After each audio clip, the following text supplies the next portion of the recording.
What is a bagged vacuum and why do I want one?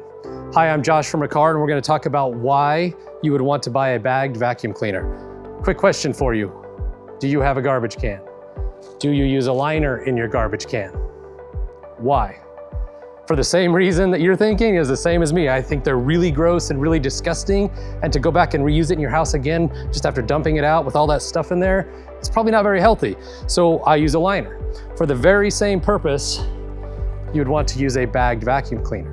As opposed to having a dirty thing reused over and over in your home, every time you put a new bag in, you in essence change the liner and start fresh and clean. So which would you prefer? To do this or to dump this out and then use it again? I know my choice, buy a bagged vacuum.